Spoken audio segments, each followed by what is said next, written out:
Assalamu Walaikum. Hello friends, how are you? Welcome back to my another video. In this video, I am going to show you how to change font style in the entire Excel workbook. Let's get started. At first, you have to open your Excel workbook, then go to the file menu, select the option menu, then go to general option, and we can see here the use that the default font. Now I am select the font Arial black. We can see here the font size. Now I am select the font size drop down menu, make the font size 22, then click OK.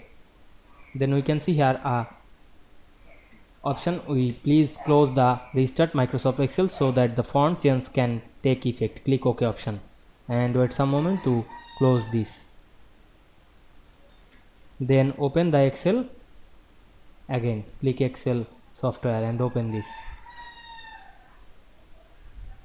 Then create a blank workbook.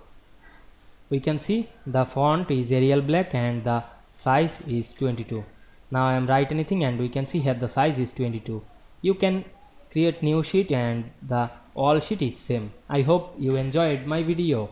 Please like, comment, share and subscribe my channel. Thanks for watching.